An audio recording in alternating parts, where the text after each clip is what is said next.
Hello and welcome back to SAS Bootcamp Week 6, Video 6. In this video, we are going to take our application of macros to the next level. Instead of defining macro variables, in this video, we are going to define macro statements. And we'll talk about what that means. But before you write macros of any kind, really, and especially before you write macro statements, I would strongly encourage that you execute this little one line of code. It turns on the options mlogic and mprint, and it's basically a way to help improve what the log displays when you run macros in SAS. The biggest problem with running macros in SAS is that if you use the default options, the log is not actually very useful at all. In fact, the log just tells you if a dataset was created or if it was not created without telling you what errors may have happened. But if you turn on these options with mlogic and mprint, and you'll see how these work in a little bit, you can debug macro statements just like you would debug any other piece of SAS code, which makes things a little more useful. So let me go ahead and run the option statement first, turn on the options, and then we'll talk about macro statements. So macro statements are just like macro variables we saw earlier, except instead of a single variable or a single character string, you can actually feed entire data steps and procedures and as many lines of code as you want inside a macro. The way you define a macro statement is instead of using a %let, you use %macro. Right? So here I have defined %macro followed by the name of the macro. I want my macro to be called NDC, and then I will follow the name of the macro with what parameters I want to be input into that macro. In my case, I want the parameters class, str, and class name, 3 different parameters that feed into the macro NDC. And then I write as many lines of code as I want. In this case, I've used a simple data step, but I can write thousands of lines of code within my macro. And then I end my macro with a %mend or a %mend statement. So macro statements begin with %macro, they end with %mend, and then everything that comes in between those two statements are actually read into that macro, if you will. Macro statements, just like macro variables, are local macros, which means that if you run this, SAS will remember that the macro NDC contains all of these statements only as long as this session is running. If I close SAS and reopen SAS, SAS will forget that I ever defined a macro statement called NDC, and I'll have to re-execute this code in order to make anything work. Okay. So once you are writing this code and you want to execute your macro NDC, those parameter names that I defined, class, str, and class name, they have to be utilized within my code inside that macro. So for example, that class parameter is going to be used right here as if that parameter were a macro variable. Because earlier when we ran a simple data step with a macro variable, we used &class, where class was a macro variable, right? When you define a macro statement, the parameters that you feed into that macro statement are simply macro variables. So that parameter class is being called on like you would call on a macro variable as &class right here. And then the parameter str is being called on as the macro variable, similar to the macro variable &str as part of my simple regular code here. And then class name is another parameter, which I'm going to treat it as if it were a macro variable, and I'm writing it as part of the dataset name right here, followed by the period, because the next character that comes after it is an underscore. So let me run this, and then we can talk about how to call these macros with those parameter names. When you run the macro statement, again, SAS log gives you a very vague, it basically just copies and pastes the code that you ran without telling you if you had any syntax errors or anything. It just gives you that little bit of code. Because what is actually happening when you run this is that SAS just remembers those lines. It's not actually executing anything. It's only committing them to memory, if you will. Once you've run or defined the macro statement, then you have to call on the macro statement. To call on a macro statement, you don't use the & operator. Instead, you use the % operator. So this is where things can get a little confusing, right? Because for macro variables, you use the % operator to define the macro variable and & to call on the macro variable. For macro statements, you use %macro, %mend to define the macro statement, and then you use % name of the macro to call on that macro. Here, the name of the macro is NDC. So I'm going to write %NDC, and then followed by, I'm going to follow that up with within parentheses, values for each of my parameters for that macro. So for this macro, there are 3 parameters, class, str, and class name. I'm going to feed 3 different values into 3 of those parameters. So quotation marks open, A, C, E, quotation marks close.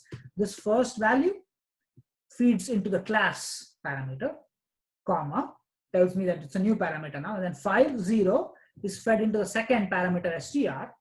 ACE value is fed into the third parameter class name. So think of this like defining macro variables, right? If I were to write a %let macro class equals ace within quotes, that's the same as what I'm doing here. So I'm calling on the NDC macro statement, and I'm feeding into it the values that those parameters should take. So when I call on this macro like this, it actually runs this code that was in between my %macro and %ment statements. And every time there is a ampersand class, it's going to simply replace that with ace within quotation marks. And every time there is ampersand str, it's going to replace it with the number 50. So let's run this and see if we get what we are looking for. So let's first check the log. You'll see here that the log actually is interesting. So this is the line of code we ran, right? %NDC. If I had not turned on my options mlogic and mprint, I would have gotten this and would have been followed with this line right here, which is not very helpful if you're trying to actually understand how SAS executed that macro. But because I turned on mlogic and mprint, I now see these additional lines of lines within my log statement, which helps me understand if I'm doing this right or not. So it tells me that parameter class has the value ace, with the quotation marks, parameter str has the value 50, and parameter class name has the value ace without quotation marks this time. And then it actually, the mprint macro actually parses out the macro for you. So it tells you that the dataset name is NDC underscore ace underscore 50. Remember, our macro actually, within our macro statement, we call the dataset name NDC underscore ampersand class name underscore ampersand str. So ampersand class name got parsed into ACE, and ampersand str got parsed to 50, which is why you see here under the mprint, it says data NDC underscore ACE underscore 50, which is the name of the data set that we wanted to create, right? And you'll see here the where statement now says ace within quotes as opposed to ampersand class. And the if statement, that condition actually has the words 50 as opposed to ampersand str, which is exactly what we are looking for. Then we go to output and we see that all of our output rows have ace inhibitors and they all have the strength equals 50, right? So we were able to basically incorporate 3 different macro variables into one macro statement using this option, right?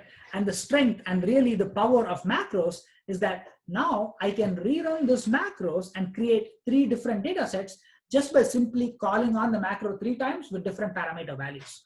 So just like I created a data set of ACE inhibitors of the strength 50, I can now create a data set of vasodilators of the strength 400. Here I'm feeding vasodilator into the class parameter, 400 into the str parameter, and VASOD into the class name parameter. If you're worried that this is not the full name, don't worry about it, because I'm only using the class name parameter or the class name macro in the dataset name. So the dataset name can be whatever I want it to be. So now if I want to rerun this code, I just have to run this one line of code which calls on the macro and feeds these 3 parameter values. You can check the log.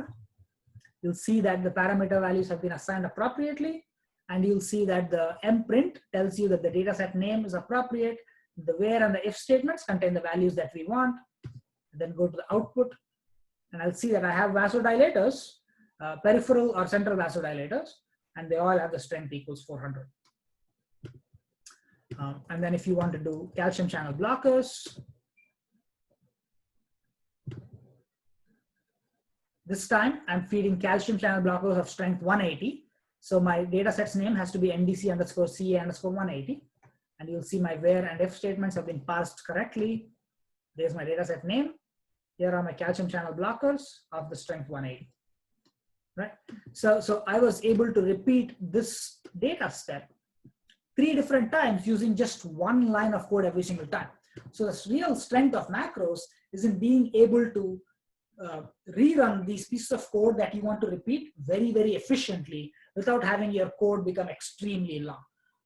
I'll make an additional video where we talk about applications of macros, but right here is an example of how you can shorten your code, make it simpler, easier to interpret, and easier to pass on and distribute because you've used these macros now. The next thing I want to demonstrate with macro statements is that macro statements actually do come with macro functions. And these macro functions let you do really, really cool things within SAS. And I want to demonstrate that with an example. So let's say, for example, that we've created these 3 NDC files, right? We've created a file of ACE inhibitors with the strength 50. We've created a file of vasodilators with the strength 400 mg. We've created a file of calcium channel blocking agents with the strength 180 mg. Now, I want to create a new data set named correct_class, okay? And I want one of these files to be fit in there, or to be set into that data set.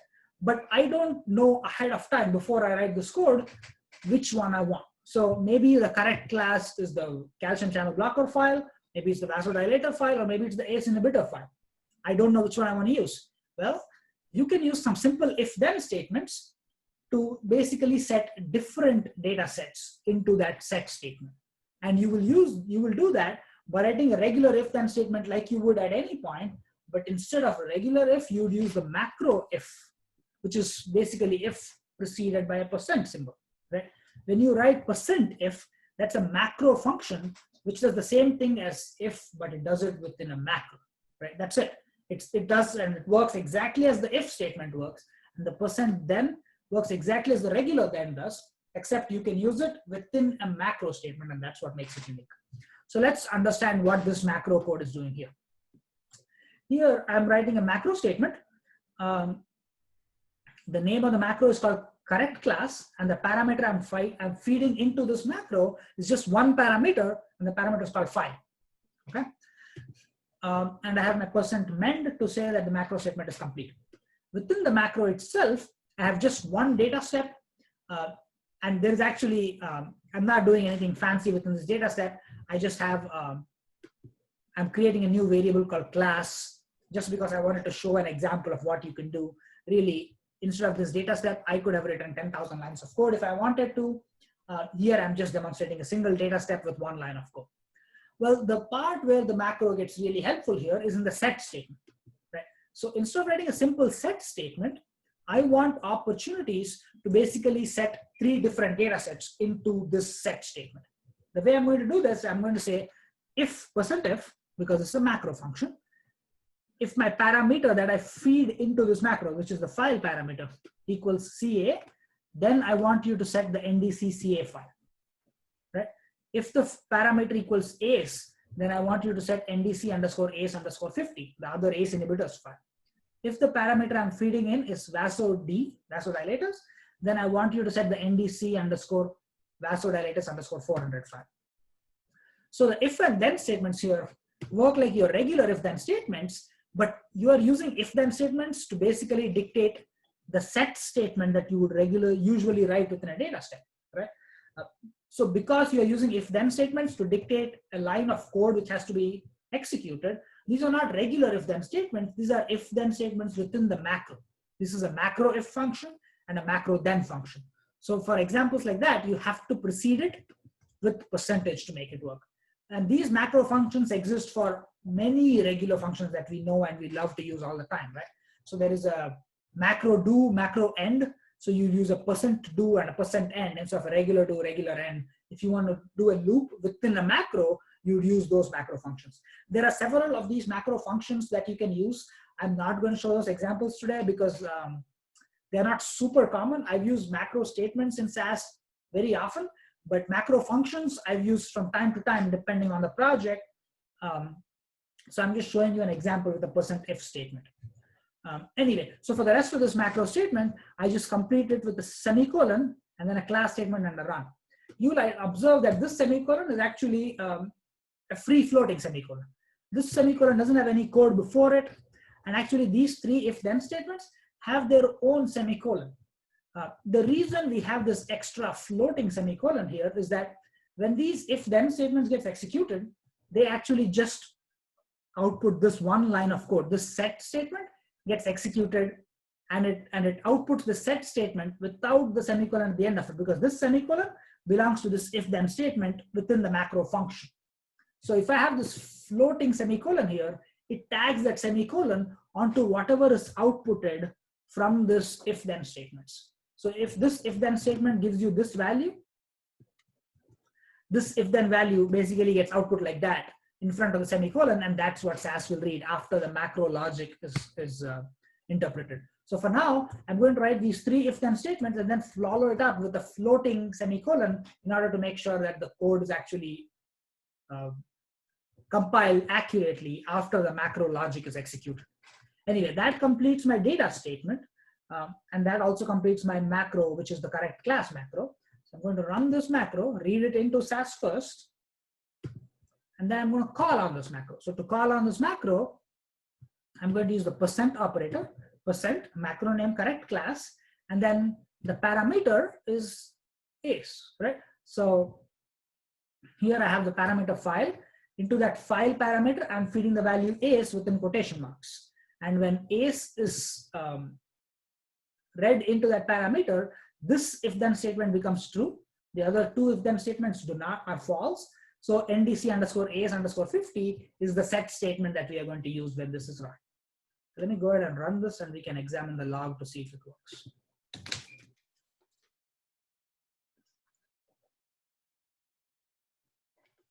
Okay. Here you are beginning to see why mlogic and mprint are super useful options to turn on when you run macros. Okay, so I've got my % correct class ACE, which is the parameter I'm feeding into it. It tells me that the parameter file has the value ACE, which is good. Then it gives me mlogic, right? I've got three if-then statements within my macro statement. It tells me that the if-then statement, the first one is false. The second one, where file equals ACE, which is what it is, that is true. And this is also equal to false. So then it gives me the set statement that is the output of those if-then statements, which is set NDC underscore ACE underscore 50, right? Which is basically output from this if-then statement. The other two if-then statements were false, so they did not get outputted into anything. And then I've got my class statement, which I only wrote just to write something. I just wanted to show an example here. And then my run statement. And finally, my data set that is created is called correct underscore class. Here it is. It has 105 observations and 4 variables. Let's look at our output. You'll see here, it is actually the correct file, right? Correct underscore class, it has every single row of data with the value ACE within the full category name. So it's ACE inhibitors. It's got the strength amount, which is accurate, which is 50. And then this is the class variable, which is the result of this one line of code that I wrote within my data set.